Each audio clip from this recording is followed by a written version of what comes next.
Blame it on the rain. Yeah, yeah. Blame it on the stars. Ooh. You said you didn't need her. You told her goodbye. You sacrificed good love to satisfy your pride. Now you wish you should had her, and you feel like such a fool. You let her walk away.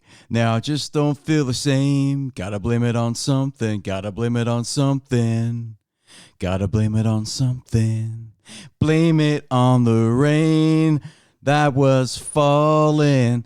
Blame it on the stars. Finally, I figured out what the connection is. Didn't shine at night. Whatever you do, don't put the blame on you. Blame it on the rain. Yeah, yeah. You can blame it on the rain. I don't think we need to blame the rain. I think the rain's been fairly spectacular, actually. That's fucking climate change. Do you want me to keep going on? Oh, fuck, please don't. Jesus, fuck. That's Milli Vanilli. Milli Vanilli. From 1989, Shit. before they got busted for lip syncing and miming. Well, you got to think they're quite innovative at the time for thinking of lip syncing as a thing. I think, what was the story? The record... Every single artist now pop artist does that pretty routinely. Yeah, but it wasn't their voices. Yeah, I know that, but that's pretty common now too. I know it is, but I think they got busted big time. Yeah, they got found out for just... And they lost millions of dollars, and so did the record company. It was a big shit. I don't know how they lost millions of dollars. I think potentially they didn't necessarily get picked up as often by radio channels. Can I do one more verse, please? Oh, Jesus. Should have told her you were sorry. Could have said you were wrong, but you couldn't do that. No. You had to prove you were strong.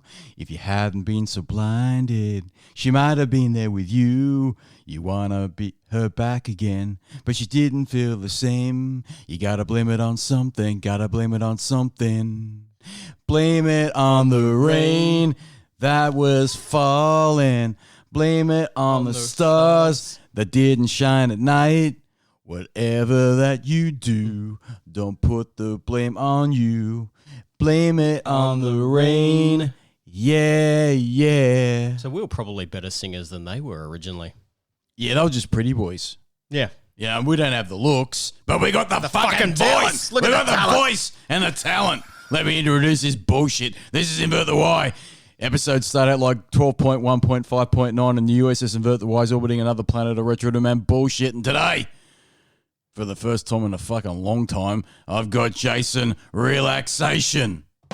I thought I was going to get a round of applause, but you just get the fucking drum roll, fuck. Because you left me. You fucking ditched me and you went walking the earth and doing other bullshit. And now you've retired. You've left me to do this on my own. Yeah, that was kind of the original design of the program in the first place. I don't believe it. I don't believe it for a fucking second, you little prick. And I actually got a little message from Super Simon this morning saying... Shout out to Super Simon. Shout out to Super Simon. He's like, oh, well... I'm too busy. Yeah, he goes, I'm too busy, got a new job, got kids, blah, blah, blah, blah, blah. Yeah. And I'm like, do I really care about that? You know? And I just said to him, when can I book you back on the podcast? He's like, well, actually, I want to come back on with you and Jason Relaxation. I said, well, that could be tricky. He must have some words for us. I don't know what he wants to talk about. He wants to talk about something. But he doesn't want to talk to me about parenting because we're just... That's a bet. I think you need your Kingswood Country sound effects, mate. I'm rusty, man. I got to find it. I don't know where it is. That's what she said. Roll it, monkeys.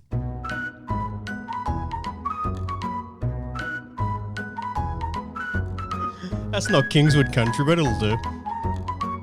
That's your Ram. Oh, fuck, I'm rusty. You're fucking well rusty. Oh, roll it, monkeys.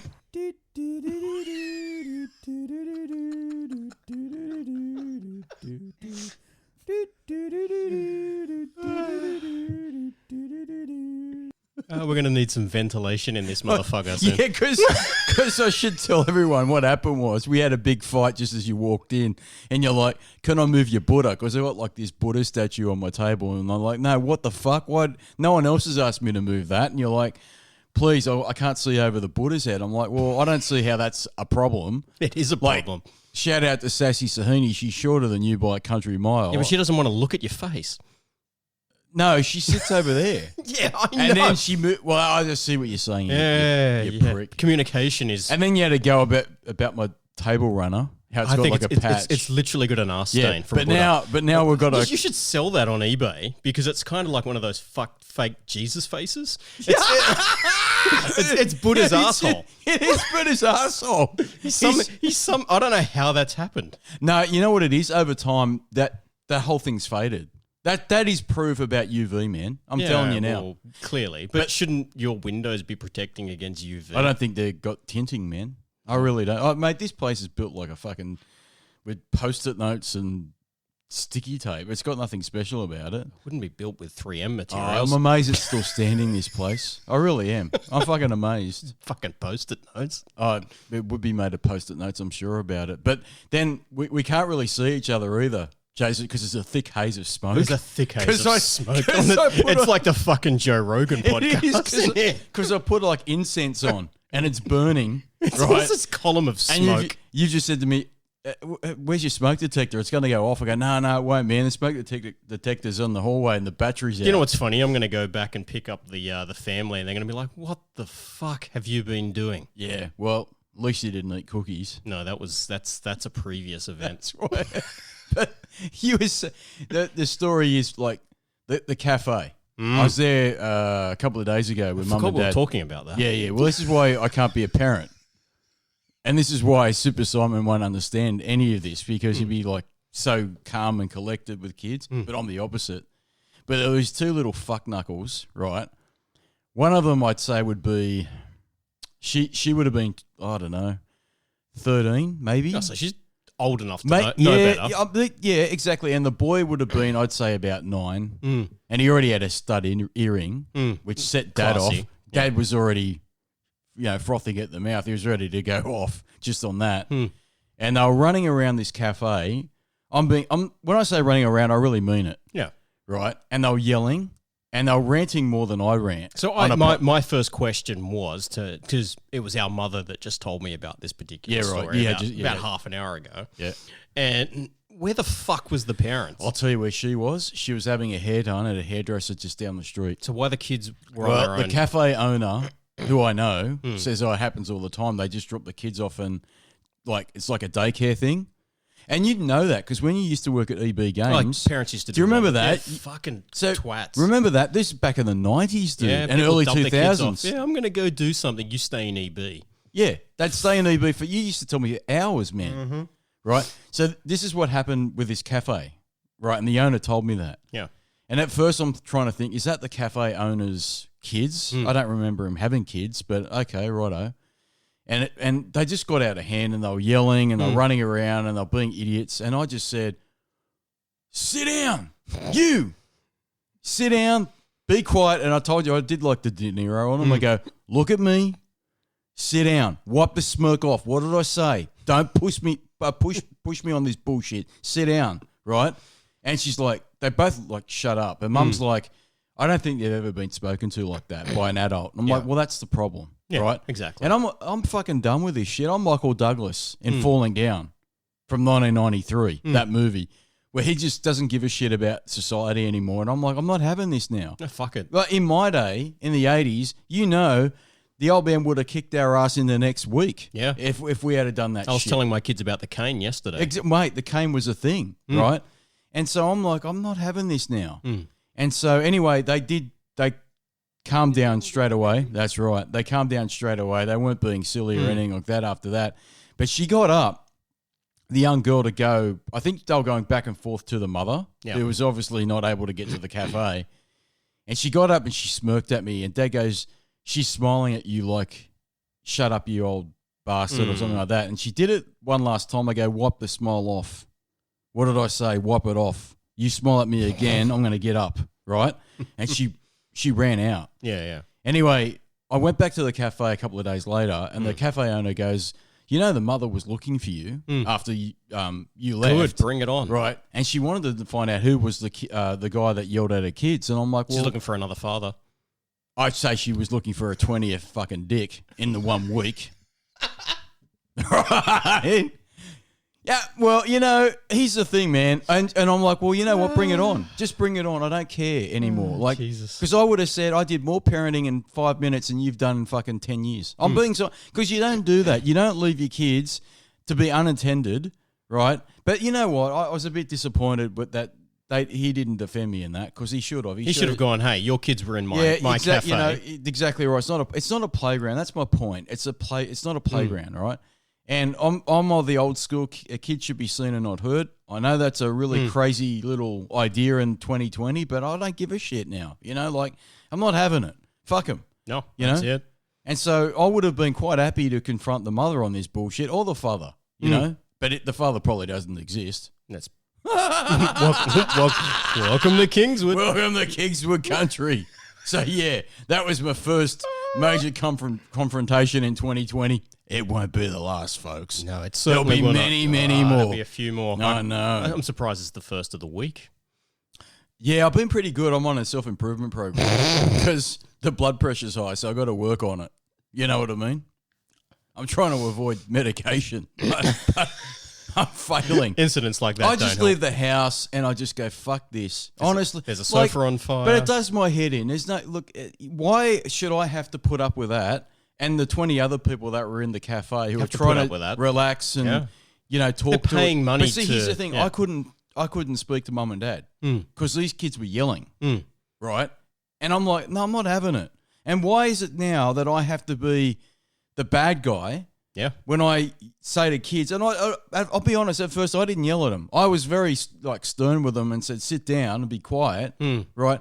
But they just looked at me like, I'm untouchable. And that really ground my gears. Because they think they are, man. Well, that's exactly right. And I actually felt for the first time in a long time what it would be like to be a teacher. I really did. Because that's the whole point that I keep I keep hearing and I've now seen it for myself.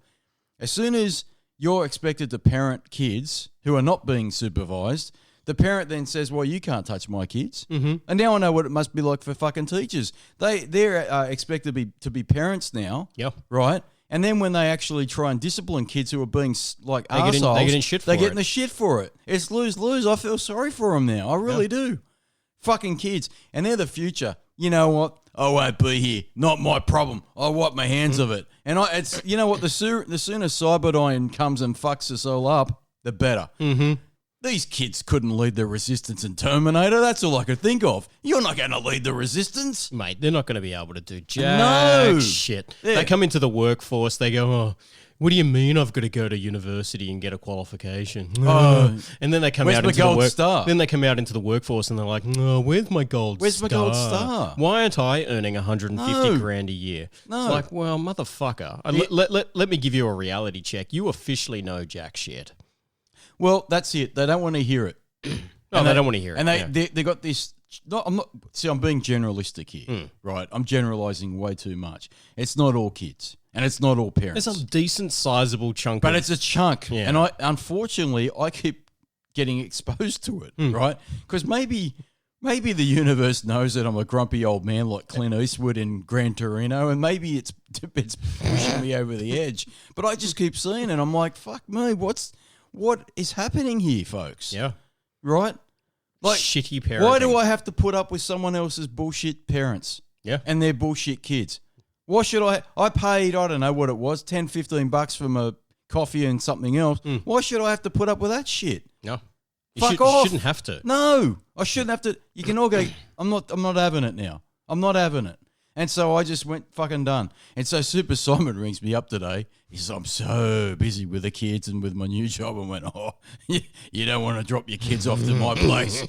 They'll be good by the time they leave. Yeah, mate. Well, they'll be well disciplined. I tell you what, these kids, that you couldn't hear a pin drop for about, I'd say, a good 10, 15 minutes. And obviously they've gone back to mummy. There's this old man who yelled at us and told us we were being noisy. That's what apparently happened. They went back to their mum and the mums came storming in like their butter wouldn't melt in their mouths. Mate, I would have paid money to see that confrontation. Well, you know what? I said to the store owner, bring it on. You know, she wants to confront me. She fucking won't know what hit her because I'm not having it. If she thinks I'm going to cower to some fucking middle-aged bullshit woman that wants to try it on me, she can go fuck herself. That's right. I'm equality, not having she's going to get the same That's level equality. That's your equality right there. You know? No, I'm not having it. You know? I'm not having it. So that's your Kingswood country for the week, folks. Well done. Well done. No, that's a Kingswood. I'm very rusty with this. Where's my applause? Kingswood. The gift that keeps on giving. Fuck me. Anyway, topic of the show. We got one. I know.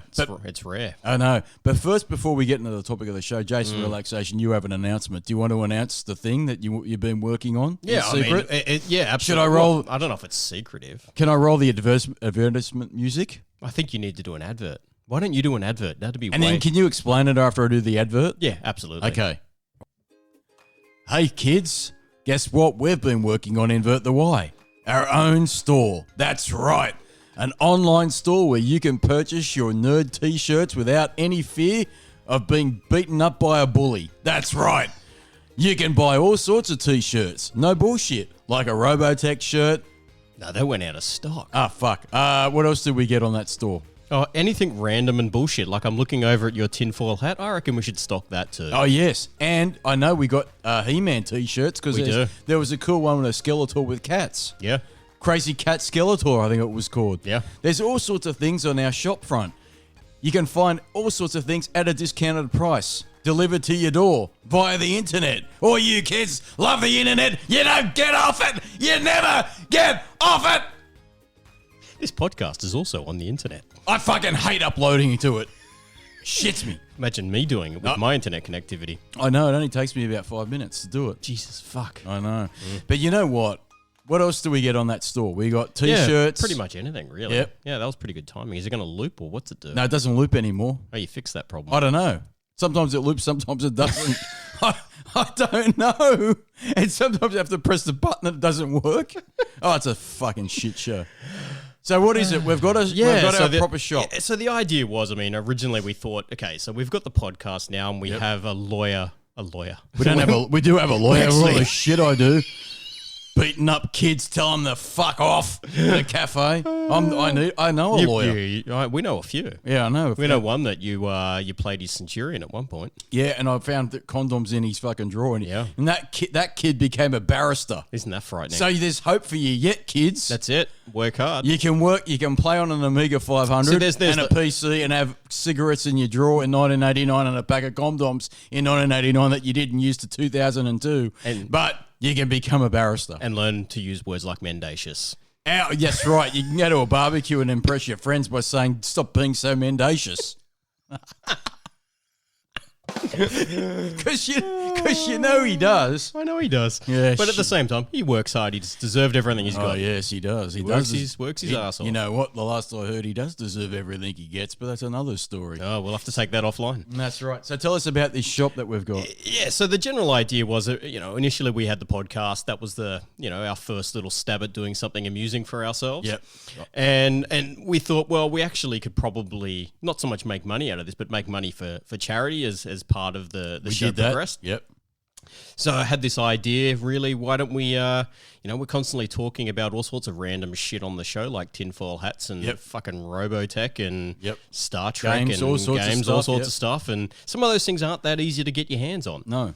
So we thought, well, why don't we figure out a way to get those into the hands of our loyal listeners and at the same time make some money for charity, which is exactly what the store does. So... obviously there are overheads in running a store, which is why prices are what they are. But 10% of any revenue, and revenue is a different calculation to profit. 10% of revenue goes to the Melanoma Institute of Australia, and that's the way it's all hooked up now. It's up and running. You can go to either store.inverti.net or shop.inverti.net. It's going to redirect to the same place.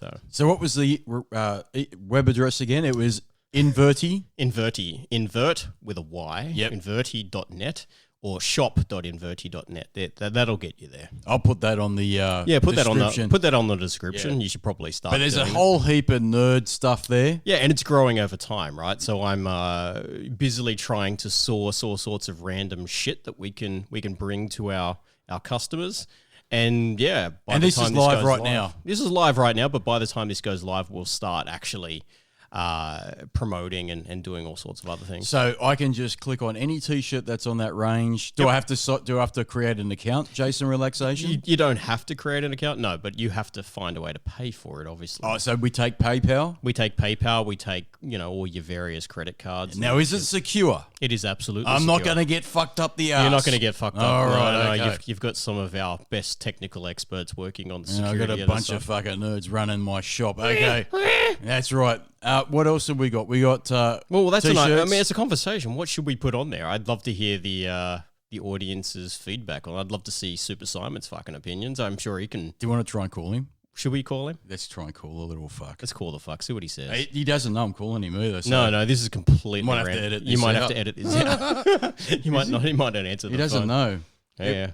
So we'll ask Super Yeah. Simon. So why are you hooking up Yep. Super Simon? So some of the things I'm working on are our own designs. So if you go to the store now, you'll be able to see a Maid Lady T-shirt. Oh, yes, right, yes. Yeah, pay the Maid Lady. Pay the maid lady. Coffee mugs. Coffee mugs. We'll be able to do all of that stuff soon as well. We're working on some of our favorite quotes. From Wasn't the there show. a blow up doll? There was Was there? I don't Who know. put that on my store? I don't know. Someone put shit on your store. Yeah, no, but we can definitely put blow up dolls. That'd be hilarious. I know. Let's ring Super Simon Yeah. and get his opinion. Get his opinion. See what he says. Because I know he wants to be part of the permanent I team. know he does. He wants to be out of his shop. Did you answer the phone that quickly? I was texting a reply to Retro Dan No. literally as you rang. Super Simon, you're live on Invert the Y, so don't cuss. Hello. Now, Super Simon, How are we, gents? Happy New Year. Happy New Year, Happy man. New Year to you, man. Good to talk to you. Lovely to hear from you. Yes. Now, Super Simon, you know how I said to Yeah. you on a text message just about, I don't know, an hour ago that we had an announcement? Yes. Do you know what our announcement is? Not a clue. Jason Relaxation, you talk Super Simon. Yeah, so Super Simon, part of our New Year's business model is to open up our own online store. With all of the random shit that we talk about on the Yep. show, including our own design. So if you go there right now, you'll be able to find a T-shirt for the Maid Lady. Yes. And coffee mugs. No bullshit. So the website you need to go to, Super Simon, is Inverty. So Invert. shop.inverty.net. But that's okay. I'll send that shit to you later. Yeah. What I wanted to know from you, Super Simon, what sort of crap would you like to see on our store? Oh, hats for sure. Hats. Yeah, hats for I the think bald there men. needs to be for all of the gentlemen who are high in testosterone and low in hair. You need to have some nice brain coverings. Keep the old noodle warm. Brain covering. Great. You funny fuck. Yeah. And I'm thinking RD for Retro Dan, JR for Jason Relaxation, Oh, we did. SS for Super Simon. Oh, wait, no. That's Actually, not you know what? We could make a Super Simon hat. That would be kind of cool. What would it be? Yeah, maybe don't make one with an SS on it. That'd probably be a bit. That's exactly what I was thinking, though. You could wear that in Germany. It'd be all right. Or you could go to Victoria and put the flag up. That's right. Yeah, topical. We do have our own thank you. custom T-shirts, Super Simon. There's one for smashed avocados. Yeah. Smashed avocado eating. Bleep. Is it bleeped out as well, or Yeah. does it make a bleep noise when you wear it? There's one character that's bleeped. Yeah. So that's a surprise that I had. That's amazing, gents. I'm Yeah. very excited Well- about that for us. Yeah. Yeah, man. So we want to get you on the show, and I might even get you one of those T-shirts. And fucking Jason Relaxation might come out of hiding to be on the podcast too. I was gonna say, I think if we're gonna get, obviously, would love definitely keen to get back on. So don't worry about that. And we still But got when that. it comes to, We yeah. still got that We're Mario still at Kart that bit. challenge. Yes. I owe Sassy Sahini a trial. Yes. I don't know how we're going to do that, but we'll figure it out. So there you go, Super Simon. If you can think of anything else that we should have on this bullshit shop, You know where to find us. you know where to find us. My mind is racing with possibilities, gents. All right, man. You Well, sound busy. You sound busy. We'll let you go. I've had a bit Enjoy of. the show, gents. Well, we'll do. See you, man. Talk soon, man. Bye. Ciao. Ciao.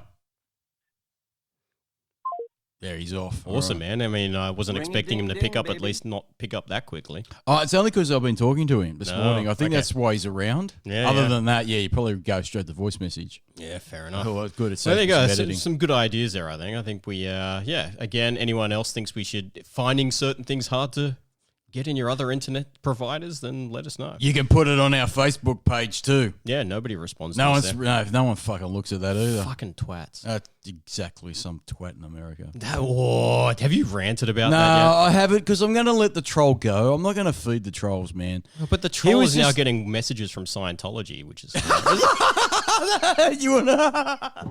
Certain troll needs to fix his security settings. No, I'm not going to go there, man. I thought about it. I was angry about it, but the troll, I'm just going to let him go, man. Feed the trolls. Yeah, I'm not going to feed the troll. I'm not because the more troll, the more food you give the troll, the bigger he gets. Because that's what he wants. I know that's what he wants. He wants attention. He's lonely down there. He's clearly lonely because he's divorced recently. Oh, is he? Yeah. Because you hacked his Facebook account. Is that true? That's true. Well, we need to talk to Super Simon again. I've done it a few times. Oh, okay. But no, I know a lot about this particular troll. Yeah. His street address. He claimed that we bullied him, which is bullshit because he actually bullied us. Yeah. That was the first thing that he did. Just people just don't know how Facebook works. No, but he claimed that because he didn't like the fact that I put an advertisement. Yeah, well, for Facebook gave us free money. That's right. As if we weren't going to use it. That's right. It gave us free money. We used it, and he claimed that we were being arseholes and other words I can't remember, but they were very creative words. And he was basically saying that if I, because he said to me, so you think it's okay to support, like put advertisements on Facebook? And I said, fucking oath it, it pisses you off. And he went psychotic at that point. And he was very rude. Yeah, then he put a review up on our page, which I don't give a fuck. I really don't care. And then, he was just going completely. Every post I put up there, he basically put something about it. But what he did was quite amusing because the fact that he was interacting with our posts now means he's more likely to get our posts. I know, he's an idiot. He made no sense. He's actually triggered the algorithm in his he made in no our sense. favor. Because I said to him, so okay, look, I actually do agree with you to a point. I find advertisements annoying too. That's how the engine works. But I said to him, I personally don't use Facebook, right? But if you go on your Facebook account, you're going to get ads, but not just from us, from other people. Yeah. Right? So what do you want? You're not going to get more ads. That's why it's fucking free. Yeah. Because other than that, you really think Zuckerberg's going to bankroll the server That's what I infrastructure? told him. I said Zuckerberg's going to charge you money to use Facebook, and he knows that if he says to everybody in the world that uses Facebook, you need to pay $5-10 a month to use it, everyone will go fuck you, Zuckerberg. Yeah, that's it. And in another little startup freebie platform will grow up, alongside him and do the same thing. So it's he not knows a charity. No, it's not a charity. He makes money by having, and that's why I don't like Facebook personally either. And I see his point because when you go on Facebook, you see all these advertisements there. It's not just advertisements; he's mining your data. Yeah, well, I don't like the security of it either. Yeah, but at the end of the day, anyone that uses Facebook, I'm sure they've seen advertisements, right? And we just took advantage of it. And this guy in America went psychotic. Yeah, it's funny how the Americans were the only ones to get upset with us. Yeah, the UK were The UK thought it was hilarious. Yeah, the UK were great. Yeah. Look, I love America. I think America's awesome. I've said it a million times before.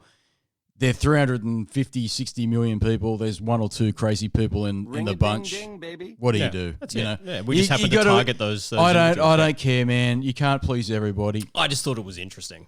Yeah, I thought he was a nutter. He was a bit of a nutter. You know, and actually, you're right because his Facebook page was very. He's into interesting things. He's into very interesting things. So anyway, it is what it is. Topic of the show. Let's get into it, Jason. Relaxation. Yeah. We're going to talk about our grandfather. Are we going to try and do this? God rest his soul. God rest his soul. Rest in peace. We loved our grandfather.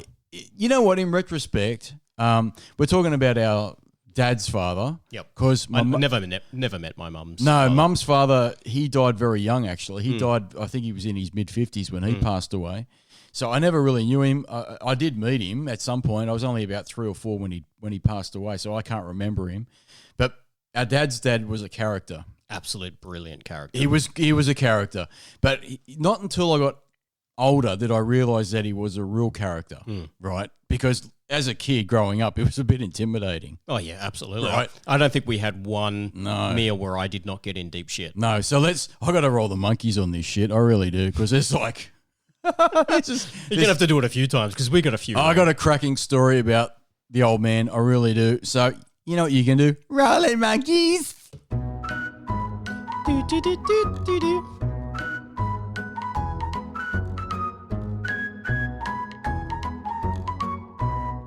Oh, yeah. So this is one from the vault, right? Mm-hmm. I couldn't even tell you when this is. I know it was like early 80s because I was quite young. I'd say, I'm going to guess it was like 1985. I was around about 10 years old when it happened. Okay. So I probably borderline not remembering. You were little, man. I'm telling you, you were little. And I remember we used to go to Sunday lunch. We used to do that for the longest time. Oh, pretty much every Sunday we were down at lunch. Yeah. At our grandparents' place. I remember that. Do you remember that? Up until about the age of 10, we used to do that nearly every Sunday. We were down there for lunch, right? And there was one day we rocked up early because for some reason Dad always came early before his brothers and sisters, right?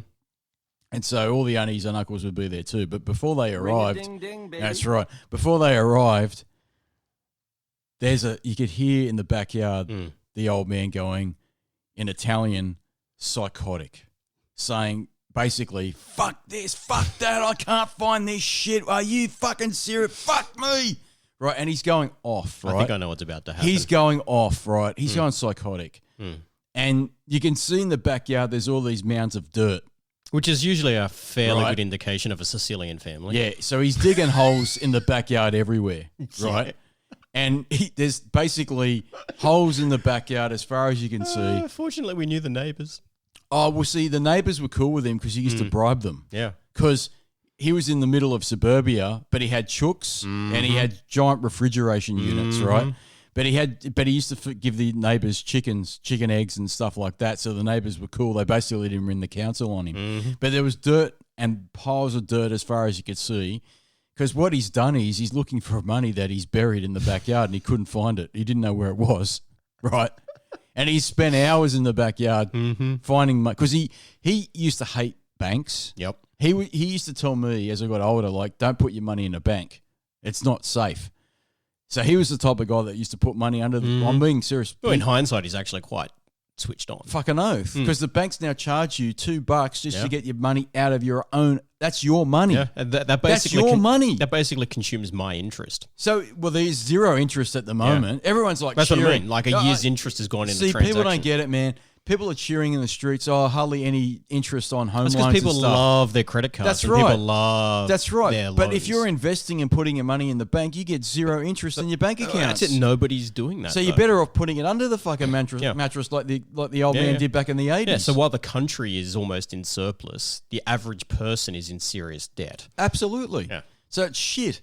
So he used to say, fuck the banks, and he used to hide his money in a couple of ways. Under the mattress. Yep. There's two stories here. In the ceiling. Up in the ceiling and in the backyard. And in the backyard, he used to have all these tins, and he used to bury them. And this is when paper was money, by the way, people. Exactly. This is when money was paper. Yeah, so this was before... This is before those bank the bills that we used to have. So they weren't designed to last. No. So he used to put them in tins and bury them like a dog with a bone in the backyard. What was that? What was that bloody Narcos show where what's his name? What's the South American, Colombian fucking... Oh, yeah. Oh, fuck. Now you've killed me with that. Yeah, because he did the same thing. Yeah, and at the end, he was burning his money on the fucking what was his name? Oh, now you've killed me. Oh, fuck. Oh, no. Why would you do that to me? Because I know who you're talking about. Because it reminds you, he did the same thing. He had these fucking mass graves full of cash. Yeah. And that just reminds me of Grandpa. Yeah, that's right. He buried all his money in the backyard, but he couldn't remember where he put it. He found some of the tins, but a lot of them he didn't find. No, I guarantee the next owners of the house fucking found a few things. Yeah, so he had mounds of dirt everywhere. Holes everywhere. He found a few of them, but a lot of them he couldn't find. And basically what he was saying to Dad was... He needed a metal detector. Oh, but he didn't have that. So he basically said to Dad, I'm looking for money, I can't find it. He needed money to buy for a metal detector. But he had all his money, right? And he goes, I can't find it. I can't find my fucking money, right? And they must have spent hours looking for this money. And he said, and Dad's going to, like his dad, well, where'd you bury it, Dad? Oh, I don't know. Fuck, I don't know. I thought it was over here. And then he started accusing people of stealing his money. He goes, someone's come in and fucking stolen my money. And then Dad's like, well, there's clearly no one been here because there's no dirt, mounds of dirt on. There's no holes anywhere. So where's his money? And so he couldn't find the money until I guess many years later, where the house got knocked down and someone developed it. Maybe they found the money then. That's right. They got the big bulldozer and they're fucking down tens of thousands of dollars. So he hated burying. He hated the bank so much. So he'd either bury it in the backyard, right, put it in the mattress, or this other cracker, he'd put it up in the roof. Yep. So one day he's gone up into the roof and he used to wrap his money in like glad wrap. Yeah, glad wrap, yeah. He goes up into the roof and he comes down and all this money that he had got eaten by fucking silverfish. It was fucked. Because again, this was before paper. It was paper. It was paper. This is before the current money that we have, which is like plasticky. Yeah. So it might have had half a chance back then, but this was paper money. And so the silverfish had eaten the shit out of it, and all this money was fucked. And he had a temper, man. He had a really. I know. I was usually on the pointy end of it. Yeah, we'll get to that. I know I've got a temper, but he had a real. I mean, those kids at the cafe had no chance. Yeah. If he was still alive and he saw that shit, I'm telling you now, he wouldn't have given a fuck. He would have got up and got him by the throat and fucking thrown him in the street. That's the type of guy he was. And so when he saw those silverfish eat his money, right, he basically went psychotic in the house, right? And so he used to, everything was paper. Yeah. Paper money was, don't put it in the bank. And his business that he used to run was classic. He used to run an olive oil business like the Godfather, right? He used to import it from Portugal. Exactly right. Yeah. He used to import all sorts of shit from Portugal, and he used to import this inverted olive oil. commas. Yeah, that's right.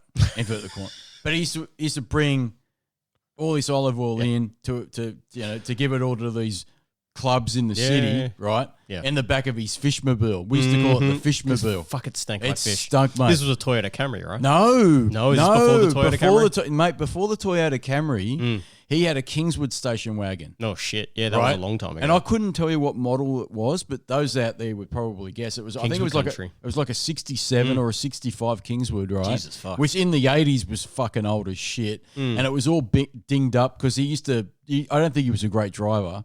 And he used to smash this car in the middle of everything, right? That road getting out of his driveway was hard but he's enough. the best bit, man. So when he used to smash his car, he used to get, I'm not joking, black paint that used to paint roof tiles with. He used to paint his doors black to cover the scratches on his doors. So this white station wagon, Kingswood thingy, was black and white. Black and white. It looked like a zebra. He did the same thing with his Camry. Yeah, that came later. Yeah. I don't remember the Kingswood. I remember the Camry. So the Kingswood we called the Fishmobile, and he wouldn't let it go because Dad was like, "Man, why don't you let it go?"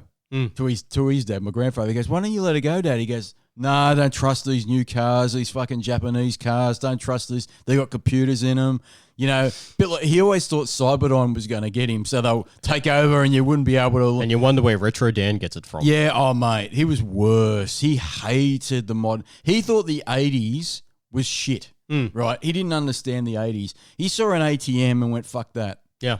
I'm being serious. I remember one day we went to, I think it was down near the city there, and he had to get money. And Dad goes, why don't you use an ATM to get your money out? He goes, "Nah, fuck that. Where's the money?" There's the teller, yeah. And he goes, he used to walk into the teller with his bank book and get his some money banks out. that don't even do but that. even then, he didn't, like I said, that was rare, right? That was when he got a little bit older and they finally convinced him to use a bank. Because after the silverfish fiasco of the 80s and the fucking backyard burying your money like a dog with a bone fiasco, he then started to go, "Yeah, maybe I should put some money in the bank," you know, because he started going a little bit senile, you know. Yeah, he started losing it. He started losing it a bit. And so, yeah, the car was literally like a fucking zebra. It was black and white because he used to paint the doors with black. It was like the anti-rust shit. The anti-rust shit, exactly. But rather than painting the car the same color, the anti-rust shit, fucking black. Just black. Yeah. It's just black, mate. Yeah, I remember it vividly. Yeah, but the car got so bad, and it stunk of fish because he used to import the salted cod, the baklava. That's right. Right, and it used to stink to high heaven. But he used to say, "Oh, the Portuguese love it," because he used to give it to the Portuguese clubs in the city. Right, remember that? And so he goes, "Oh no, this car's reliable. This is an Australian car. Fuck these Japanese cars. I don't like this shit." But the car was so bad at one point. It was like the Bluesmobile. The wheels just fell off it, mate. Right. And so then he got a Toyota Camry, which he hated. He hated that. Hated that car, but he loved it enough to chain it up. That's right, because then he didn't trust. Because the uncle says, "Look, you need a new car. It's not safe, right? It's not safe. This Kingswood, right? No shit, not safe for other. Not for the person who was driving. It was probably perfectly fine. It was more the people on the outside. I remember going in that Kingswood a couple of times. He used to drive me. I don't know, when I used to stay with him. Yeah. When I was really little, like five or 6 years old. That's right. And I used to think, oh man, I always used to be scared. It used to rev funny. He didn't change the gears properly on it. His English wasn't that great. Mm-hmm. And I'm like, oh man, I don't know. I don't like this car, you know. I just felt very unsafe in that car. And finally, like I said, the wheels fell off it. And then the uncle went to an auction and bought him this Toyota Camry station wagon, right? A 1990 Camry. I remember it vividly. Right. So now we're in the 90s, and at first he hated this fucking car. He's like, I don't like it. It's Japanese. Don't trust them. They fucked us in the war. All sorts of shit came out of his mouth. It was all. Mind you, he's Italian. He was Italian. Oh yeah, but they always thought, no, don't trust them. They can't make cars. We're on the same side. No, they didn't. He didn't trust them. He didn't trust them. I'm telling you now, he didn't trust them. And he's like, but he loved the Chinese. No, he respected the Chinese. But he loved the Portuguese. Yeah. We'll get to that. He used right? to speak it, didn't he? Yeah, that's right. Yeah. We'll get to that. How smart he was. He was a very smart guy. And so, yeah, he finally got it. He brought this new car. It took him about a year to stop whinging about it, right? He was like, fuck this car. Then, all right, okay, I'll have to. The Kingswood's gone, rest in peace. I got to move on. And he got that Camry station wagon, right? And he got to the point that he thought he was the king, and he had a Rolls Royce, so he used to chain the car up. Yeah, literally. Like a dog. Like literally chain like a dog. Yeah. Right? He put a chain where the tow, where tow trucks come and they lift your car up and they chain it. Yeah. He used to get a chain, link it through that thing. Through the fence, which would have through just the been, fence. Which the picket would have just been pulled out of That's the whole thing. The fence was so shit. Yeah, that's what I mean. The fence was fucking shit. If you wanted to steal the car, all you have to do keep driving. You just keep driving the car and the fence would come with it. But he was like, nah, fuck it. So, and I said, I remember one time Dad's like, Dad, his grandfather, my grandfather, this thing's got it's got a lock in it. Not like the Kingswood. I think the Kingswood was all busted up, so the locks wouldn't work in it. So he goes, you can lock the car. You can lock the car. He didn't trust it. So the only thing he had was this chain, and he got the chain and he chained it up to the fence post. It was unbelievable. Oh, and that's right. He used to protect the seats by putting painting blankets that he used to paint the house with. Do you know what's funny though? What? The apple doesn't fall that far from the tree. No, it's the same. Yeah, I know. Our dad is the same because I know. No, his brother, our uncle is worse. Worse, but Dad. Dad's become like that. Dad has become like. Did you know he has a special lockbox on the back of his car, and he tried to convince me to get one of these lock boxes where he could put his car keys in there so no one can steal your car. And I'm like, Dad, my car uses a proximity key, so anyone could get into my car if it's locked into the back of the car and drive away. I tried to tell the old man a lockbox is useless. Because if someone knocks off the lockbox, you're fucked. You're fucked. But that's what I told can you him. imagine our car with that lockbox? Yep. It'd just assume that you're close to the car. I said to him, I got a 2014 Golf. Mm-hmm. I'm sure it's okay. Right? I'm sure the good Germans at VW have worked it out, right? Yeah. Your lockbox is not required. Yeah, because he told me you should put a lockbox in the back of your car. Yeah. I said, same thing. I said, I am not putting a lockbox in the back of my GTI. It's not happening. I drive a 2018. I know. Everything's proximity That's driven. right. It's like, that's probably not a great idea. I told him. But yeah, so you're right. He's become... I'm surprised we didn't get lockboxes for Christmas. It's funny that you say that because he looks like our grandfather, Dad does. Fucking frightening. Right. And even the hunch. As I'll tell you now, as he's getting older, he's acting like the old man, right? And he looks like the old man, right? And he's become, like, the way he thinks, like, don't trust banks. Yeah, right down to KFC. Right, yeah, everything. Oh, yeah, we'll get to that. We'll get to that as well, right? Because we'll get to that as well. So he got this Toyota Camry, seeing stars. And he finally chained it up, right? Like, we can't make this up. No, we're not making this up. The chain was thick. It was a thick, like a dog. Fucking dog like chain. For a fucking dog, right? He used to chain his car like a dog, like a big dog, right? And he, like I said, he used to paint the house, and the blankets he used to cover the carpet with a paint, he used to put it on the seats as seat covers. Yeah. So he used to sit on paint. And you'd fucking slide around. You slide around. Yeah. I didn't like... And the other thing is, we used to say to him, when he used to visit Mum and Dad, there's a freeway to get to Mum and Dad's place. He would never take it. He'd never take it. Yeah, he'd go the old way. He'd go the old way and go through about 100 sets of lights. And we'd go, why don't you go the freeway? He goes, I don't like driving over 100 kilometres. For those people that are local to Sydney... This is when the M4 had just been a thing. Yeah. He would not go on the freeway. Yeah. He wouldn't do it. No, he'd rather go through 100 sets of lights on the Great Western Highway and do that shit. Oh, it's a cracker. Mind you, today, sometimes that's faster. Oh, it is now. Oh, shit, yeah. Now, sometimes I say to... The M4's the world's biggest car park. Mate, there's been times when I've been with Dad and I've said to Dad, you know what, let's just go the highway rather than the freeway. Fast. Sometimes it's faster now. Yeah. But, he was a quirky guy. He had a horrible temper when things didn't go his way. I remember he threw things. I'd love to see what our great-grandfather's temper was like. Oh, mate. Because it seems to be tapering off a little bit. See, here's the thing. He had a hard upbringing, the grandfather did. He told me, when I got older, I started learning more about him. He had a very hard upbringing. He was obviously born in Sicily, and he was born well before the war, World War II, but he experienced World War II. Yeah. Right? And so World War II in Sicily was awful because they were occupied by the Germans, and then the Allies came through and liberated Sicily. But in the process, the whole infrastructure of Sicily and Italy was fucked, basically. Right? Yeah. It wasn't the holiday resort that it is today, and so they were very poor. He was I can't remember how many brothers he had or how many sisters he had, but I know that he was he ended up having a stepfather at some point. Oh, okay, yeah. Right, and so his mother remarried. And the stepfather was quite mean. It was it's a very typical story, stereotypical story where the stepfather didn't like him and would beat him up. He wouldn't get fed, so there were many times he told me where he was starving. So there was one time he was starving and so hungry that he stole a loaf of bread, and when his stepfather found out about it, he got beaten up. I mean, really beaten up, you know. And so he left. I think he left home very young. But he was telling me when he was a young man, one of his first jobs was he used to work in the pumice mines in Sicily there. So you know pumice stone that you used to like, I don't know, it's like removes dead skin and all that sort of stuff. They used to work in the mines there to extract pumice stone. But he told me most of his friends died because they never wore respirators in those days. And so they all got some crazy or some terrible lung disease or cancer or whatever, and they died very young.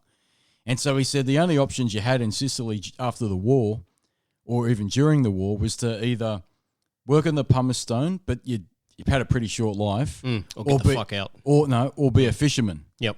And he said everybody was a fisherman. And so there wasn't much...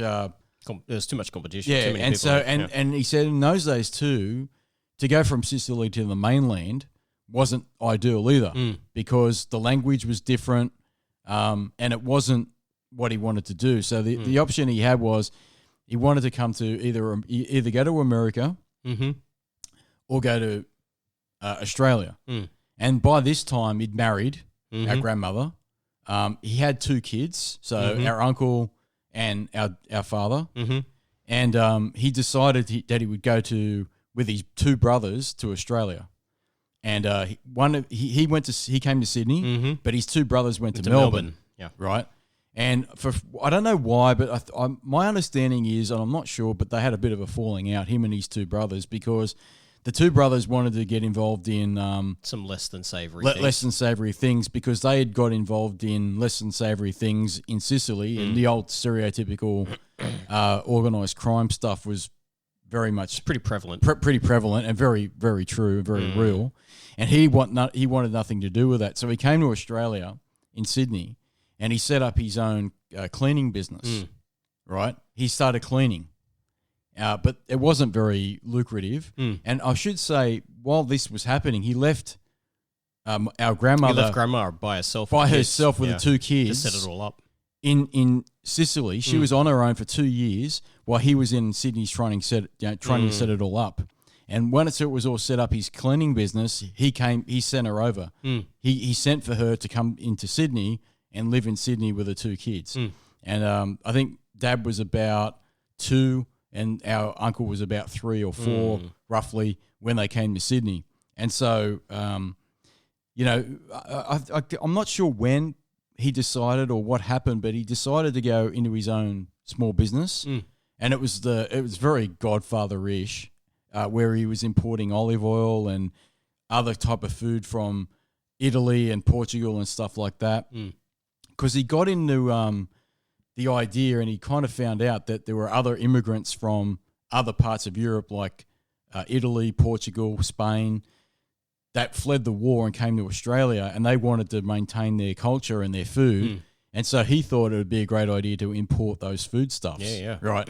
And he would bring it into the clubs because they set up clubs. Yeah. Right. Like, I don't know, cafes and. Well, there's lots of clubs out there. Yeah. It is now, but I mean, initially At the they were time, small clubs. And so the other immigrants. He was basically the supplier for their olive oil and shit like that. Basically, yeah. Because people wanted to hang out with their own kind at that stage. They didn't want to. Integrate with other locals at that point of time, and so they wanted to have their own culture and their own food, and he actually facilitated that. But he was a smart guy, because I remember finding out many years later that he taught himself, and I mean taught himself, not only English, because he couldn't speak a word of it really when he came to Australia. He taught himself English, and then he also taught himself Portuguese.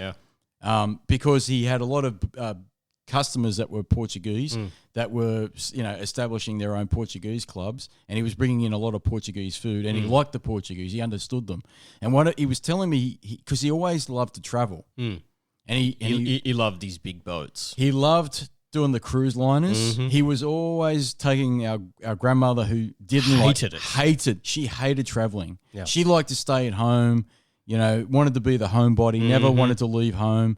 But he wanted to travel, and he loved traveling. The more he traveled, the happier he was. And so he would always spend a lot of money on these cruise liners.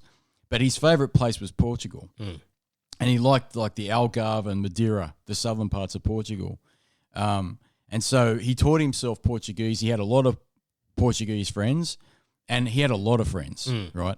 But his business was funny. It was all cash. Yeah, everything. And it was all on a Post-it note. And he had one of those. I remember when I used to go to his house. The old telephone. Yeah, the one of the registry things. Yeah. You used to slide the button, and it'd open up, and it'd have all the names and the addresses and phone numbers of people. Yeah. It was all very old school, and it was all, you do me a favor, I'll give you a discount, or you don't have to pay for that olive oil, but I'll remember this shit. You know what I mean? And then you do me a favor when I need it. It was all. There's all sorts of funny things. It was all funny little things that used to happen. But I remember when I was planning the backpack back in the early 2000s with Pedro, he hooked me up to stay with some relatives in Sicily that were still there, obviously. But he was telling me about, people you should meet, people you shouldn't meet. That area is a pretty dodgy area. This area is pretty dodgy. And I remember when I finally got over to Sicily and I stayed with the relatives there, you'd be having a coffee with the uncle, so dad's uncle, so I guess my great uncle, and you'd be sitting there have a coffee, and people would come up and say, "Who's this guy?" in Italian, and you'd be like, and he'd say, "Oh, this is the son of of this of Sylvia." Oh, okay, and then I'd get home, and then they'd say, "I send my regards," and then I got home and I said, "Oh, this guy, his name was, I can't remember the name, such and such. He says to say hello to you." And he goes, "Oh, I remember him. He's a good guy, good people. He pays his money on time." Right? It was always... It's always the judge of character. It was always a judge of character. If you pay your money on time, then you're a good person. And he was big on education. Our grandfather. I remember, because I was the oldest grandchild in the family. So when I hit uni, or was thinking about going to uni, he sat me down. He's like, "Well, you need to go to university, and if you do, I'll help you." Because it was a lot of money, but I'll help you. And I'm like, "Okay, well, why is it important to go to uni?" He goes, "Well, he basically said that he wanted his kids to be office people. He didn't want them to work their asses off.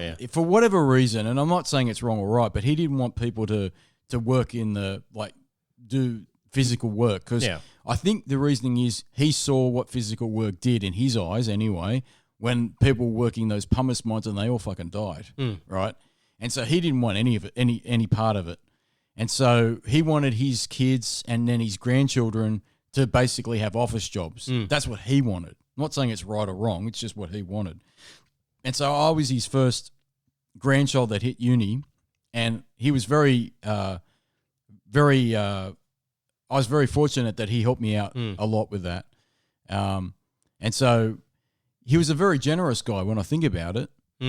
because he was always helping us out with different things. When you'd have Sunday lunch, he'd always pull out the roll of $100 bills. Oh, man, I tell you, it's hilarious. He'd be like, oh, it's school holidays. Here's some money that you can buy ice cream with. It'd be like $50. He'd be like, a lot of ice cream. And then he'd say, don't tell your parents. Yeah. Because mum and dad would go, it's too much. And then the second we entered the car, it's like, fucking hand over the cash. Yeah, that's right, hand over the cash, because mum and dad knew. They were onto it, But he'd always spend a lot of money every Sunday lunch. Do you know the story of why that massive Arabic rug is still up at the place up north? No. Apparently, that's there because someone refused to pay Grandpa, so he flogged it. He flog it from a mosque? Yeah. So again, going back to like the whole "you owe me a favor," or if you can't pay, you got to give me something. Apparently, one of his customers was like, I can't pay. And he's like, all right, well, I like the look of that rug handed over. And it's like some Persian mosque fucking rug, right? And he's basically said, I'll hand it over. And we've still got it, haven't we? Still got it. Yeah, because when he died, I think Mum and Dad, they inherited it. And it's quite expensive, this rug, this Persian rug. The dogs enjoy it. But that's quite often, you know what? That was a lot, because quite often something would turn up at the house. At the grandparents' house. Where did that come from? Where'd that come from? Oh, he couldn't pay. I got this TV. I got this fucking. They baked me a whole bunch of biscuits. You know what I mean? Yeah. Some bullshit. It was a bit of a barter system in a lot of ways. He was quite happy to work on the barter system, but he was a very generous guy. Like I said, with like all the uni stuff he helped me with, but he was generous with like the family too. Because we'd rock up and the grandkids would get an envelope. Everything was fucking envelopes. Still is. Everything was envelopes. There'd be a white envelope and cash in it, and he goes, oh, this is for your school holidays. Don't tell your parents off. And you'd be like $100 in there. You'd be like, and this is like in the 80s, $100 for school holidays. Holy shit, this is great, right? That was some people's salary. Oh, mate. Easter money. Oh, yeah. I remember being at work. It's still a thing. Being 30-something years old, and I'd be saying, oh, yeah, I got this Easter money from my grandmother. What the fuck? What the? Didn't you just say that at Christmas? Yeah. Yeah. That's what we still get money from the grandmother at Christmas. And again, it's an envelope. It's always an envelope. Or it's a card. Or it's a card if it's your birthday. But at Christmas, you get an envelope usually. Yeah. But, but he used to spend hundreds and hundreds and hundreds of dollars in food on Sunday lunch. Fuck. He'd go to Leichhardt, which is an Italian community. The cannoli. Right? Area of Sydney. And he'd spend hundreds of dollars on Italian biscuits and cannolis, and you didn't know as a kid. You turn up and turn your nose up at it. And then, that's it. And then you would go home and say to your parents, "I'm hungry." Yeah, and you'd wonder why Dad wanted to punch your head. Oh, mate! When you look back at it now, you feel bad about it because you used to go, "Fuck this food," like I don't like this shit, But they would have cost like hundreds and hundreds of dollars. But as he got older, he got a little bit more into like, oh well, we don't. Got into his junk food. He got into his junk food because he was a bad diabetic. Oh yeah, and he wasn't allowed any of that stuff. And he didn't give a fuck. He did not care. He didn't care. And I remember you'd go to lunch, Sunday lunch, and for whatever reason, he'd go, you know what, I'm done pretending I want KFC. And he'd buy like 5 buckets of KFC. Yeah. I mean the buckets, not the boxes, the buckets. Correct me if I'm wrong, because I might not be remembering this correctly. But we used to have pasta or something first. Yep. Always keep your knives and forks. Always keep your knives and forks. And then there used to be a separate table with salad and KFC that you would go and get your KFC from. Yeah, that's right, yeah. You just help yourself, right? That's right, yeah. And there were buckets of fucking Kentucky. That's right. And there was salads, different shit, like just regular tossed salads and stuff. Yep. And you'd go and get that yourself. And then keep your knife and fork. Keep your knife and fork. There would always... There'd always be something else. And then there would be this massive fridge in the kitchen. Yep. That would have your ice cream or gelato or other stuff there was in it as well. There was a massive freezer full of gelato. Like one of those freezers you would see in a shop. Yeah, massive, a deep freeze. Big deep freeze, yeah. And it always had a wooden stick to prop it up. That's right, it was always a wooden stick. Because the hinges have failed on it. Mm-hmm. And you'd help yourself. Because safety in the 80s with children running in there, what could possibly go wrong with fingers? But you know what? Like, this is why people don't get it. Right? People don't get why I'm like this. Because as a kid, you'd get fed so much food, right? And he would sit there and he'd go, eat it. Yeah, if you didn't eat it, it'd be like, are you sick? What's wrong with your child? Are you sick? What's wrong with him? Eat. Mm-hmm. But this is after we've had the antipasta. You have antipasta first, then you'd have pre-lunch. Yep. Then you'd have lunch. Keep your knife and fork. Mate, keep your knife and fork. Then you'd have dessert. Then you'd have ice cream. Yep. Then you'd have coffee and biscuits. Yep. Right. That was Sunday lunch every week. But if you didn't eat all that food, he'd sit there and go eat. Yeah. And then once you eat, you can go get an ice cream. Right. That was his thing. And that probably comes back to him being starving as a kid when you're thinking. That's what it is, man. That's what it is. Like if you wanted to make sure his grandkids didn't. That's go what it through is. The same thing. And you had to eat everything. Everything. You didn't waste food. If you wasted food, you'd be in deep shit. You'd be getting a big shit. Yeah. Right. And I remember a couple of times you'd like, fuck this food, and you didn't eat any of it, and he'd be into you big time. That's probably why he kept picking on me. I don't know if he picked on you. He was hard on you, man. He was hard on all of us. He was hard on the girls, the cousins. Yeah. The girl cousins that we've got. Like, he was hard on them for some reason. He was harder on them than he was any of us. But I had a lot of expectation because I was the oldest, right? And if I didn't go to uni, I knew he would be disappointed in me, right? And you didn't. And I tell you, forget Dad. He scared the shit out of me. Dad's pretty frightening too. Yeah, but Grandpa's the next level. Yeah, I'll tell you, that's what I'm saying. Those kids don't know they don't know shit. If the old man was still here on this planet and those kids acted up, they wouldn't know what fucking hit them. I'm telling you now. And that Nor with the mother. And mate, she would have copped that. I'm telling you now, she would have copped World War II fucking Italy shit. I'm telling you now, she wouldn't know what hit her.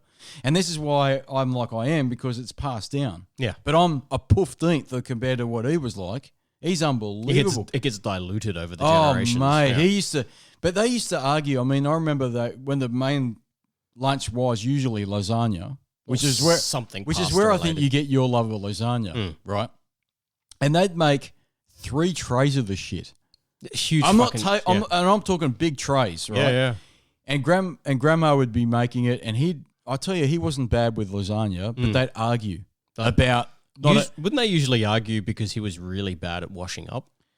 He once said to Mum when they first got a dishwasher, you see, your dishwasher, that's shit compared to my own hands washing up. He didn't understand machinery, right?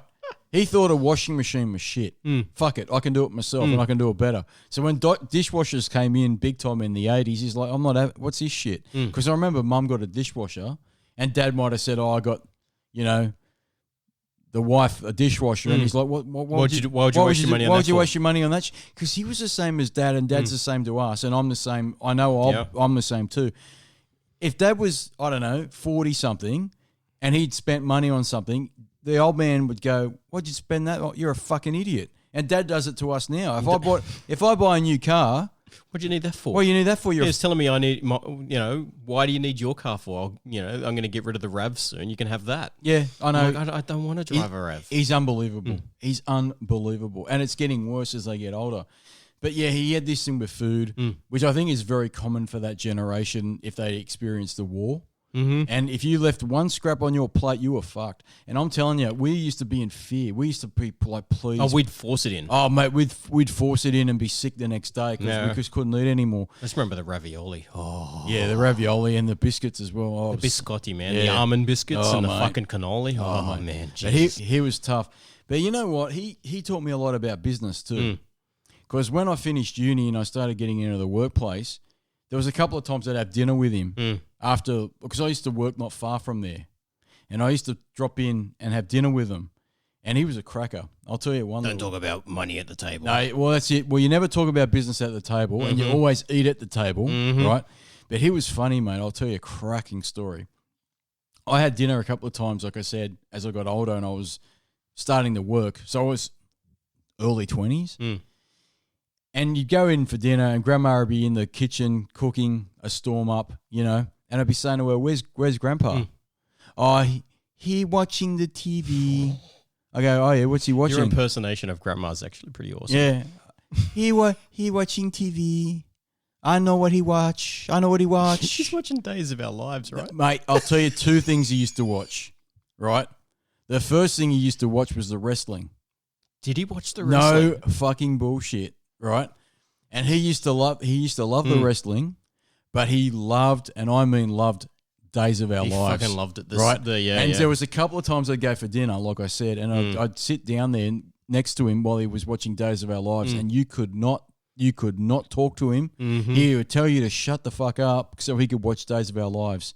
And there were times when because I had no idea what was going on in the show. You'd be watching it with him and he'd go, putana, which means slut, right? Yeah, I go, what's wrong? He goes, well, this one had an affair with this one, and this one had an affair with this one, and this one's got a child to that one. This one is a putana. I don't want to see her. And he took it serious. Yeah, he thought it was real. He thought it was fucking real. It was Bold and the Beautiful. Bold and the Beautiful. Bold and the Beautiful. Yeah, he used to love that, right? But he was watching Bold and the Beautiful, and you'd be like, oh, he couldn't talk to him. And he'd always have a newspaper in front of him. And it was a Portuguese newspaper. And he always said to me, well, I like to keep my Portuguese knowledge up. So like I said, he taught himself not only to speak Portuguese, but to read it. Are you serious now? Just like he did with English. Are you serious? And the guy had no education. Yeah. Zero, right? Yeah, I don't even think he finished school. No. Right? So zero education. That's how smart he was. And so, oh, fuck, man. And so Bold and the Beautiful, once that was finished, then you could talk to him. And like I said, I was getting closer to like finishing uni, going to work, all that sort of stuff. And he, towards the end there, he used to say to me, you know what? When you go to work and you're doing business with someone, I'm going to tell you what you need to do. And he was being serious, you know.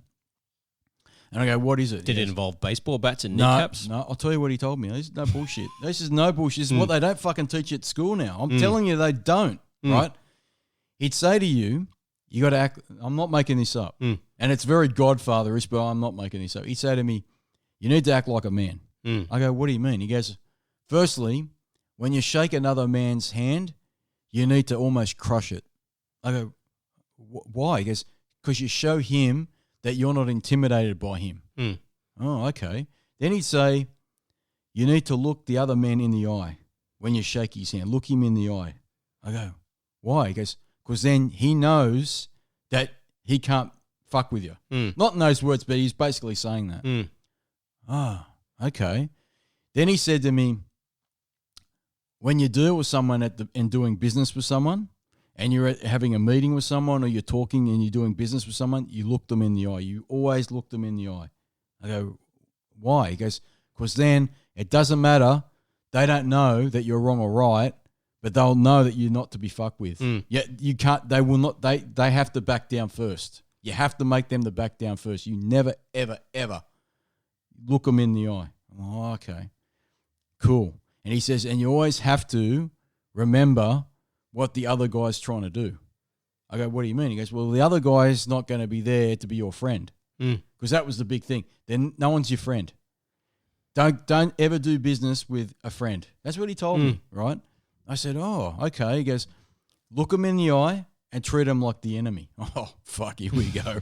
Right? He got very personal with him, you know. He goes, and remember this.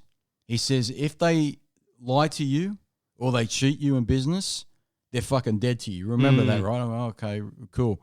So he said to me, but you got to take that. You remember that. What did I tell you? Okay, you got to look them in the eye. Look them in the eye, you know? And he goes, and never back down. And never say you're sorry, because that means you're weak. Never, ever, ever show weakness in front of someone in the meeting, in the business room. You never back down. You never say you're sorry, ever. Oh, fuck, here we go.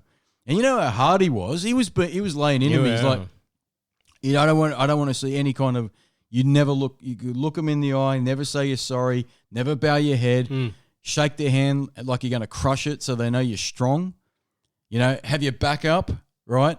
And then this is the big one, the big tip. I'm giving you the big tip, kiddies, right? He said to me, you've got the anger like I've got the anger, like your father's got the anger. He goes, that's a good thing. I go, oh, here we go. Jesus. You know what he said to me? Jason, Relaxation. You know what he fucking said to me? He goes, you fucking use it. I go, really? He goes, yeah. Don't be frightened to use it. He goes, but you need to only use it when you have to. He says, don't use it all the time because no one will take you serious. You use it when you have to. But when you go, you fucking explode. Like you want to kill somebody. Oh, really? He goes, yeah. Because the other person, the other guy, he won't know what you've done. He'll be afraid of you.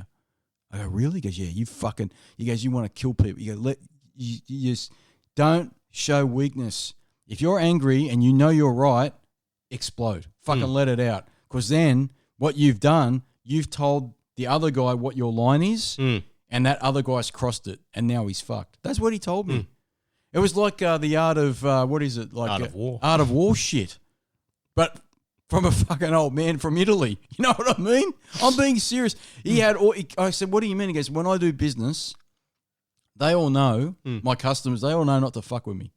I look them in the eye, and when they try and lie to me, I want to fucking kill them. Right? And if they don't come back, that's their problem. Yep. He goes, they're dead to me. They're dead to me. He goes, I don't care if I lose all my customers. Fuck them. I don't need them. He says, I'll go get some other customers. If they want to lie to me and cheat me, I don't want to do business with them. But when I tell them that, I'll look them in the eye, and if they do something to me or my family, fuck them. Oh, shit. Okay. That's what he told me. That's what he told me. Well, and you've used the anger part in your career. I have. In my career, I did. Yeah, I did. I'll be honest, I did. People know, they knew. They saw me lose it big time, right? But it wasn't like every day, you know what I mean? It wasn't like every 5 minutes. It was at least once a week. But it was at least once a week, you know? It was at least in that cafe, you know what I mean? But see, you go back to the... But see, even though I don't use it anymore, in the cafe, I used it with those kids. Now, they're probably laughing at me now, but I'll tell you what, they weren't at that time. They fucking knew. Because I looked those two kids in the eye, I go, you sit down and wipe that smirk off of your face. Don't fucking test me on this shit. So that's the difference between you and our grandfather and our father? Because our father would have phrased it as, wipe that smoke off your face or I'll wipe it off for you. Yeah, see, that's the difference. So every generation, it's less and less. It's calmer and calmer and calmer, right? But he was being serious to me that night. He sat me down at dinner and he told me, this is what you need to do at work. I don't care what they tell you. He told me, I don't care what they tell you at uni. I don't care what they tell you at work on how to behave, all this. Don't listen to them. That's bullshit. He told me. He says, because when you do business and you've got certain people that you're working with that you don't know, no, they're all out to they're fuck always you. trying to fuck you. That's what he told me. And he says, but you know what? Even if you don't know the answer or if you're rattled, you look them in the eye. If you look them in the eye, you're not rattled anymore. That's what he told me. He fucking told me that. And I used that the whole time, you know? And, you know, things... That's why you were HR's favourite friend. Oh, yeah, they fucking love me in HR. But no, see, it wouldn't work now, you know. Now you got to be... Pussyfooting around everything. No, but... you hurt my feelings. But I'll tell you now, it did work for me. It did, because there were times when I had people that were... I was negotiating with, I won't go into the detail, but I was negotiating with these people, and I knew they were not in doing things for the best interests for me and the people that I represented. I knew they weren't, and I knew they were trying to fuck me. But every single time, I look them in the eyes. And there were a few times when I told them to go fuck themselves, and I worried about the repercussions later. But at that moment, they knew there was a line, and they crossed it. That was it. You know, it was all or nothing. But that's what the other thing their grandfather said. He says, you know what, if you go all in, you go all in. He told me, you look them in the eyes, and if you're getting angry, don't back down. Once you've started, you fucking go all in. That's what he told me. Don't back down. All in. That's it. You put your chips on the table, all in. Now, he was serious, you know. And it worked. It absolutely makes sense. It makes sense, you know. Yep. He was an interesting guy, you know, with his business. But, you know, he had a lot of... friends. He had a lot of customers, and he supported 5 kids? Five kids. Yeah, pretty big family. Pretty big family, and he did all right for himself with no education. He came to the country with no language at all, and he learned it all on basically on the fly with street smarts. He was very street smart, and you know, guys like that don't exist anymore. It's pretty rare. They don't exist anymore. I'm telling you now, the guys like that do not exist like that. No, you know, they don't. Very rare. And I don't think many people have the exposure we had. We're kind of lucky where he sat me down and goes, listen here, man, I'm telling you, that's what you do. You look them in the fucking eye. Well, I also don't think people have the appreciation for what that first generation did. No. Right? No. You got to think of the time period they came in, and they turned shit around in a single generation. They went from being completely poor with nothing to turning that around in a single, not even a full generation, right? So I think this generation has a lot to reflect on. We're soft, mate. Soft as fuck. Yeah, we're soft. we're so far removed from what happened in World War II. We're so far removed from that shit that we don't even know what it was about. No, unless you look it up in the history books, but you don't understand it. See, when I went, and I'm guilty of it too, because when I went to Sicily there, it was a fucking resort. Yeah, I'm being serious. It was a resort. I'm being serious. There was a big hostel there. There were people having holidays. There were people like laying in the sofa bars and the beaches with the black sand and having a wonderful old time. Everyone was on holiday in the summer, all that shit. I was too. I'll be the first to admit it. But when I went back home and I told the grandfather what the place looked like now, he says, mate, when I was there, it was fucking hell. He goes, there was none of that shit. That didn't exist. It was hell. It was very poor. And I tell you now, I must admit, when the uncle there, he took me to the island where Dad was born. So where originally the grandfather and the grandmother were living, and I'm telling you now, that was a shack. I am telling you now, that was a shack. There was, I saw it. It still existed. Yeah, there were apparently obviously other people were living there. No one knew who was there.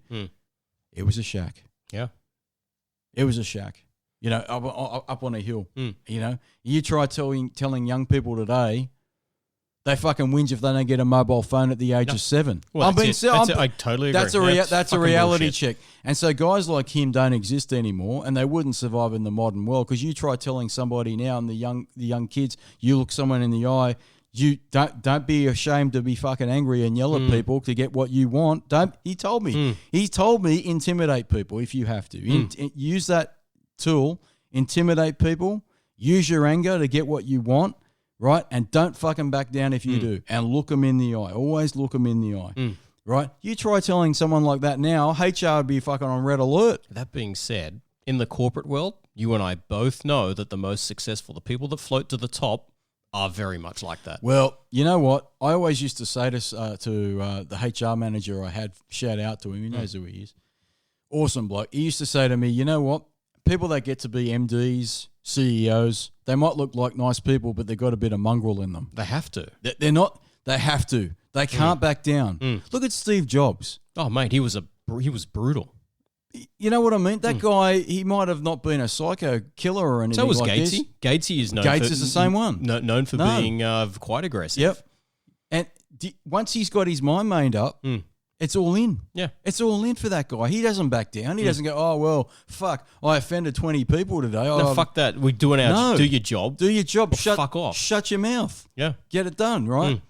And so while I never did that, and I don't always condone that, what I'm saying is he was telling me, the grandfather is, you don't back down, mate. You look people in the eye. And he told me, you act like a man. And then, I mean, these days it's very different because you know, back in the early days there when you're much littler and stuff, you'd be in the backyard there, and of course it was always concreted. It was all concreted, and there were prickly pears in the back and chickens and fucking suburbia. Yeah. But if you fell over, get up, and you skinned your knees and you started crying, he'd come out and go, stop crying. He would tell you that, wouldn't he? Absolutely. He would tell you that, and he'd go. I still tell my kids that. Yeah, but he would say to a young kid, a young boy, he'd go, stop crying, act like a man. I don't want to hear your shit. That's what he would tell me. That's what he used to say to all of us grandkids, didn't he? Stop crying. I don't want to hear it. I don't want to hear your bullshit. Stop crying. Put a fucking Band-Aid on it and keep walking. Yeah. That's what he used to say. Yeah. Oh, well, there you go. That's all. He was a very tough customer, that guy. But like I said, he was very cunning, very street smart. He had a pretty successful business in the end, but is now long since gone. But yeah, he was a 1 in a million customer. Jason Relaxation. Yeah. Good times. Remember it vividly. Yeah. Any other thoughts before we end this bullshit? No, I reckon that's a nice natural ending. The only other thing that I think you forgot to talk about was the kids table versus the adults table, and the fantastic wooden crates we all used to have to sit on. You know what? He was rough and ready, that guy, because like you said, it was a big family with all the cousins and the aunties and uncles and stuff for Sunday lunch. So there'd be the normal dining table. That's where the adults sat. Then there was the kids' table, and the kids' table was a couple of pallets. It literally was a couple of pallets that he stole from somewhere. Yep, and a couple of boxes. Yeah, the old wooden boxes, crates, which now are hipster and trendy, mate. You'd be able to sell those for a fortune. Yeah, he used to have that, and we used to sit there And that was fun. I mean, again, that wouldn't happen these days. It does in restaurants. And restaurants it does, but I don't think most families do that now. Where, you know what, kids... Everyone gets together. I'll tell you, his favourite thing is, shut the fuck up, he used to say to kids. Oh, I don't want to hear... He used to say, children should be seen and not heard. I don't want to hear your shit. That's what he used to say. Yeah. So it used to be, you sit down there and the adult... And I remember hearing it so much as a kid, adults are talking. Adults are talking, shut the fuck up. And that's my point at the cafe. Adults are talking. You know what's funny? What? In my household, that's become full circle. What? The kids talk and the adults don't say shit? No, the other way around. The adults go, shut the fuck up, we're talking. Yeah, but it's a bit different at your place. You know, I wouldn't say you're the norm. But what I'm saying is that that's a foreign concept these days to most people. And if you know, okay, I went off grandpa mode. Grandpa mode. And I was looking at these kids in the eyes. I'm like, don't fucking look at me like that. Wipe it off. I told this young girl, wipe that smile off your face. Sit the fuck down and eat your food, right? That's why these other parents can't deal with it. But you know what? If she had to come to me, I would have used the grandpa mode and I would have just looked her in the eyes and go, I don't want to hear it. I don't want to hear it. You're going to call the cops? What did I do? I just told your kids to shut the fuck up. The cops would probably be thankful. Oh, of course they would, but they wouldn't give a shit. But because now they let them do whatever the fuck they want, I'm the bad guy. No, I'm sorry, that doesn't work in my little book. It's not like you abuse those kids. No, I didn't abuse them. You told them to be quiet in a public space. I probably traumatized them a little bit. No, but that's not traumatized. If that's what they consider traumatization. These days it is. You hurt my feelings. Shut the fuck up. You know what I mean? I mean, I'm not having it. Why should I buckle? No, I agree. And I've been here longer, you fucks. I'm 45 years old this year, and I'm pushing shit up to make 50, right? And I'm not having it. You can all fuck off, the lot of you. And if I got some whinging kid and two whinging kids and a fucking irate mother, I don't care. I really don't. I just don't care because that was a place of business where adults were talking, enjoying their private time. I am still amazed the owner didn't say something. That's another story. I don't want to get into it. But the point is that, why should we have to put up with kids that aren't being parented? What is just poor, shitty behaviour? But why should I? Not just kids, just general people in general. Because people, I go back to it. I know I'm an old man. I'm sorry. People, they get told from day one they can do whatever they want. People are winners. That's it. Everyone's a narcissist. Everyone's a winner. Yep. You don't have to do anything but turn up and you get a gold star. I'm sorry. The world doesn't. You know what? Might not be here to see it.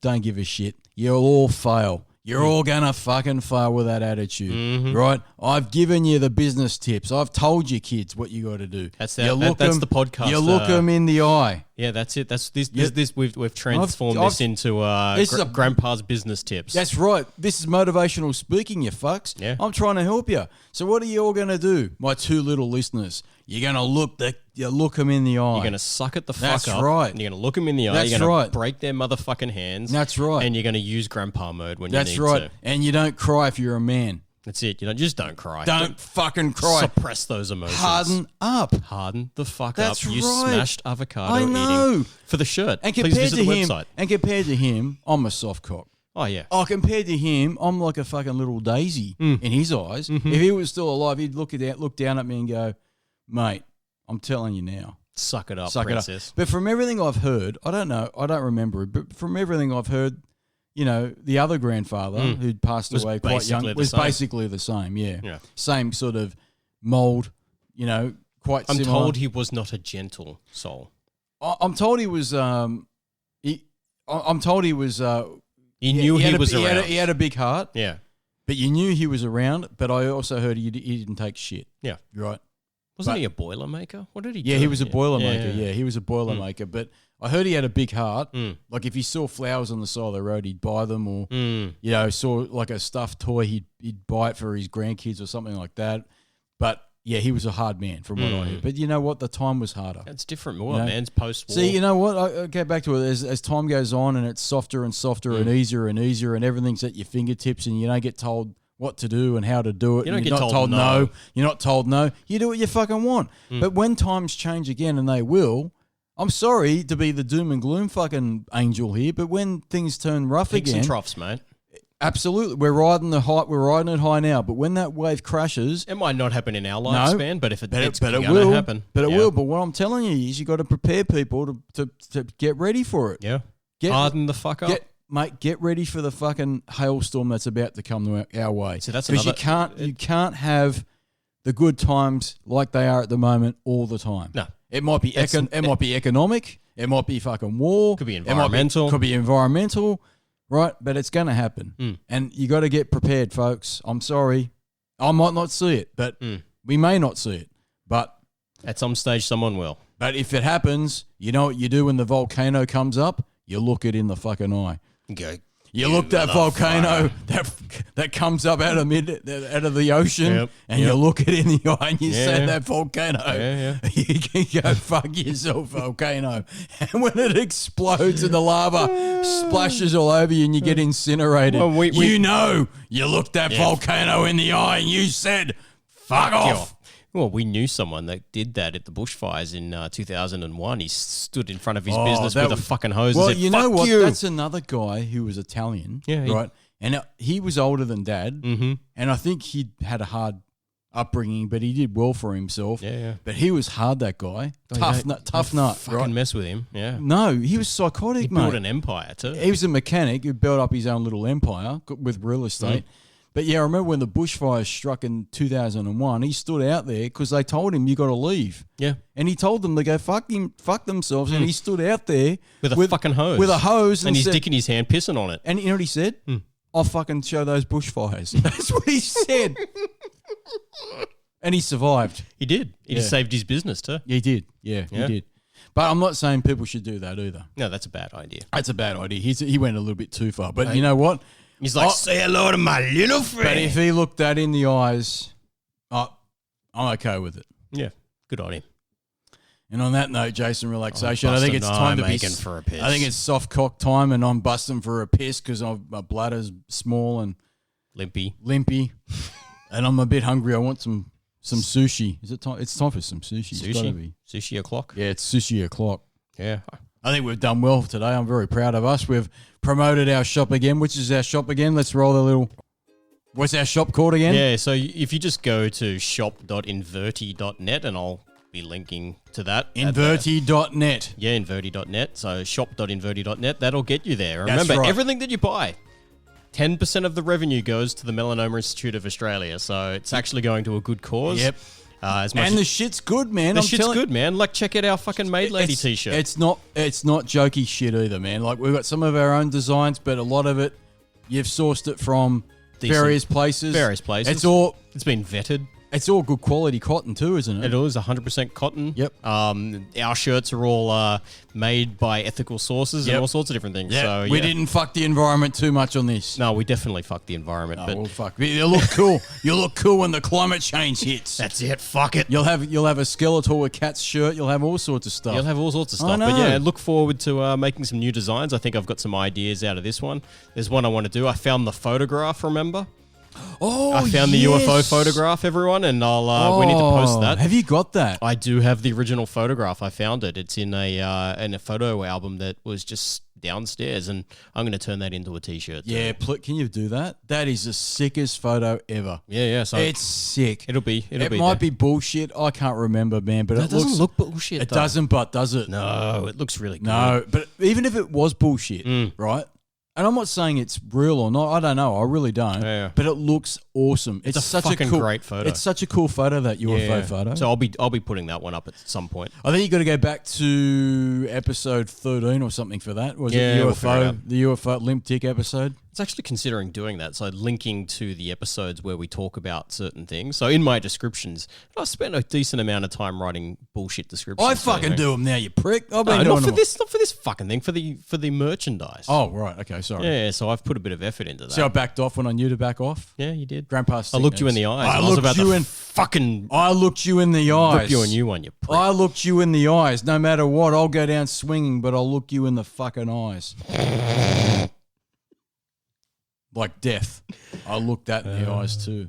Jesus fucking Christ. Anyway, I reckon that's a decent episode. I think it's...